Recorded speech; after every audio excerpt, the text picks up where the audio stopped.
PM Shri പദ്ധതിയെ തള്ളാതെ UDF സർക്കാർ. പദ്ധതിയിൽ അടിയന്തരമായി തീരുമാനമെടുക്കേണ്ട സാഹചര്യമില്ലെന്ന് വിദ്യാഭ്യാസ മന്ത്രി N. ഷംസുദ്ദീൻ പ്രതികരിച്ചു.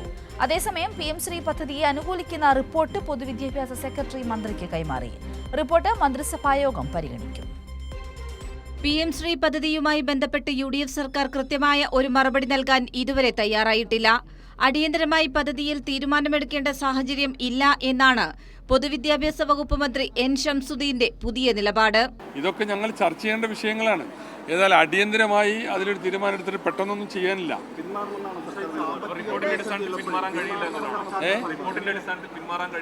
റിപ്പോർട്ടിന്റെ അടിസ്ഥാനത്തിൽ എല്ലാ വശവും ഉണ്ട്. അപ്പൊ അത് ഞങ്ങളൊരു വിദഗ്ധരുമായി ചർച്ച ചെയ്തിട്ട് അതിലൊരു തീരുമാനം എടുക്കാൻ കഴിയും. അതേസമയം PM ശ്രീ പദ്ധതിയെ അനുകൂലിക്കുന്ന റിപ്പോർട്ട് പൊതുവിദ്യാഭ്യാസ സെക്രട്ടറി മന്ത്രിക്ക് കൈമാറി. PM ശ്രീ പദ്ധതി തുടരാൻ സംസ്ഥാന സർക്കാർ തീരുമാനിച്ചാൽ കേന്ദ്ര പാഠ്യപദ്ധതി പിന്തുടരേണ്ടതില്ല എന്നതാണ് റിപ്പോർട്ട് മുന്നോട്ട് വയ്ക്കുന്നത്.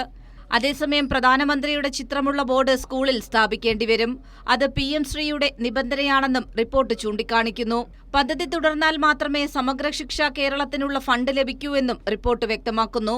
പൊതുവിദ്യാഭ്യാസ വകുപ്പ് മന്ത്രിക്ക് ലഭിച്ച റിപ്പോർട്ട് മന്ത്രിസഭാ യോഗത്തിൽ വെച്ച് അന്തിമ തീരുമാനമെടുക്കുക എന്നതാണ് നീക്കം. PM ശ്രീ പദ്ധതിയെ തള്ളുന്ന നിലപാട് ഇതുവരെയായി UDF സർക്കാർ സ്വീകരിച്ചിട്ടില്ല എന്നതും ശ്രദ്ധേയമാണ്. കൈരളി ന്യൂസ്, തിരുവനന്തപുരം.